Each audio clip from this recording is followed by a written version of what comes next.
12 अक्टूबर 2023 रात के 2:11 इजिप्ट के रेगिस्तान की सूखी हवा में एक अजीब सा सन्नाटा घुला हुआ था और उस सन्नाटे के बीच खड़ी थी ग्रेट पिरामिड ऑफ गीजा। एक ऐसी संरचना जो सिर्फ पत्थरों का ढांचा नहीं बल्कि हजारों सालों से छुपा हुआ एक जिंदा राज लगती है। चांदनी उसकी सतह पर गिरकर उसे एक अजीब सी रोशनी दे रही थी, जैसे वो अंधेरे में भी कुछ देख रही हो। हसन अल मासरी धीरे धीरे उसकी तरफ बढ़ रहा था। हर कदम के साथ रेत की हल्की सी आवाज उस खामोशी को तोड़ रही थी, लेकिन पिरामिड बिल्कुल चुप था। एक ऐसी चुप जो आम नहीं होती बल्कि किसी इंतजार की होती है। हसन का दिमाग सालों से इसी सवाल के इर्द गिर्द घूम रहा था कि आखिर ये संरचना बनी कैसे और क्यों बनी। इतिहास कहता है कि ये एक मकबरा है, लेकिन जो लोग इसके अंदर गए, जो इसके नक्शों को समझने की कोशिश की, उन्होंने हमेशा महसूस किया कि ये कहानी इतनी सीधी नहीं है। पिरामिड का हर पत्थर इतनी परफेक्ट अलाइनमेंट में रखा गया है कि आज के मॉडर्न इंस्ट्रूमेंट्स भी उस एक्यूरेसी को कॉपी करने में मुश्किल महसूस करते हैं। ये सिर्फ इंजीनियरिंग नहीं लगती, ये किसी ऐसे ज्ञान का नतीजा लगती है जो आम इंसान के पास नहीं था। उमर थोड़ी दूर खड़ा सब कुछ देख रहा था। उसकी आंखों में डर से ज्यादा क्यूरियोसिटी थी। उसने बचपन से इस पिरामिड के बारे में कहानियां सुनी थी, लेकिन आज जो माहौल था वो अलग था। रात की हवा में एक अजीब सी वाइब्रेशन थी, जैसे जमीन के नीचे कुछ चल रहा हो। हसन ने अपना हाथ पिरामिड के एक बड़े पत्थर पर रखा और एक पल के लिए उसका चेहरा बदल गया। पत्थर ठंडा नहीं था, बल्कि उसमें हल्की सी गर्माहट थी, जैसे अंदर से कोई एनर्जी निकल रही हो। करीम ने आसपास का इलाका चेक करना शुरू किया, लेकिन उसकी नजर भी बार बार पिरामिड की उन दीवारों पर जा रही थी जहां छोटी छोटी दरारें एक पैटर्न बना रही थी।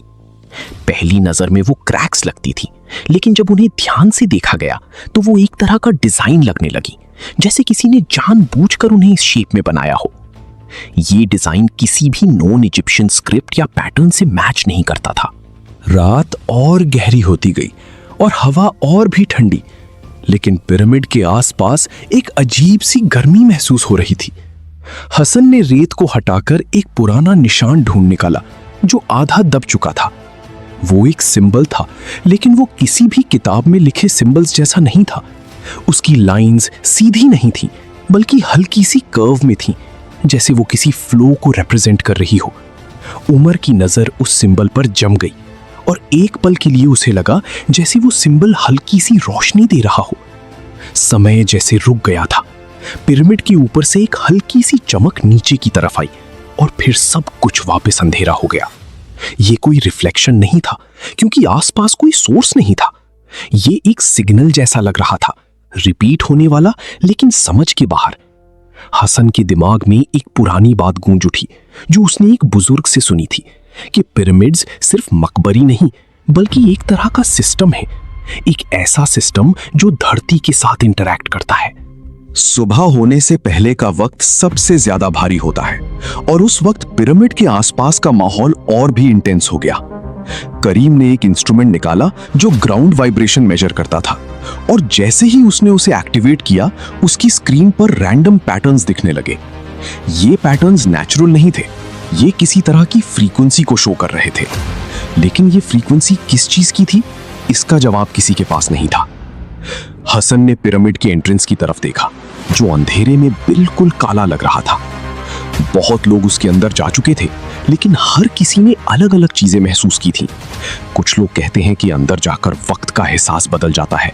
कुछ कहते हैं कि आवाज अलग तरह से ट्रैवल करती है, जैसे दीवारें जिंदा हो। लेकिन सबसे अजीब बात यह थी कि अंदर की चेंबर्स का स्ट्रक्चर अब तक पूरी तरह मैप नहीं हो पाया। रात के आखिरी पलों में हवा अचानक रुक सी गई। रेगिस्तान जहां हमेशा हवा चलती है, वहां इतनी गहरी खामोशी एक सिग्नल जैसी लगती है।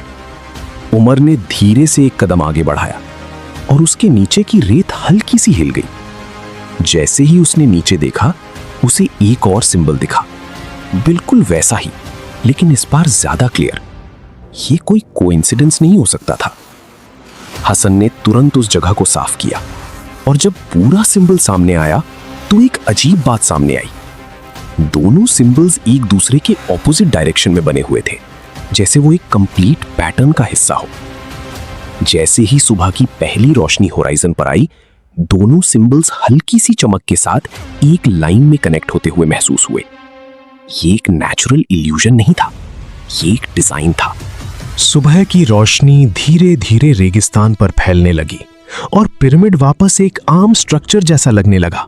लेकिन जो कुछ रात भर हुआ उसे इग्नोर करना मुमकिन नहीं था। रेत पर बने सिंबल्स अब भी वहां थे, लेकिन उनकी चमक गायब हो चुकी थी, जैसे वो सिर्फ एक स्पेसिफिक वक्त के लिए ही एक्टिव होते हों। दुनिया के साइंटिस्ट्स ने इस पिरामिड को समझने के लिए हर मुमकिन कोशिश की है।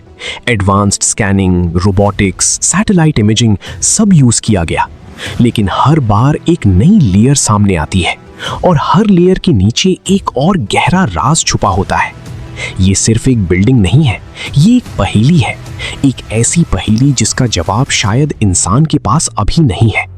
हसन ने आखिरी बार पिरामिड की तरफ देखा और उसकी आंखों में एक अजीब सा एहसास था, जैसे उसने कुछ समझ लिया हो, लेकिन वो उसे शब्दों में बयान नहीं कर सकता। उमर चुप था, लेकिन उसके दिमाग में सवालों का तूफान चल रहा था। करीम ने अपनी डिवाइस बंद की, लेकिन उसके हाथ अब भी हल्का सा कांप रहे थे। सुबह पूरी तरह हो चुकी थी और रेगिस्तान वापस अपनी आम जिंदगी में लौट रहा था, लेकिन ग्रेट पिरामिड ऑफ गीजा वहां खड़ा था, बिल्कुल वैसे ही जैसे हमेशा से था। फर्क सिर्फ इतना था कि अब उसकी खामोशी और भी भारी लग रही थी, जैसे वो सिर्फ पत्थर का ढांचा नहीं, बल्कि एक जिंदा सिस्टम हो जो वक्त के साथ साथ ऑब्जर्व कर रहा हो, रिकॉर्ड कर रहा हो और शायद किसी दिन जवाब भी दे। और शायद सबसे बड़ा सवाल ये नहीं कि पिरामिड्स कैसे बने, बल्कि ये है कि क्या हम उन्हें समझने के लिए अभी तैयार भी हैं या नहीं।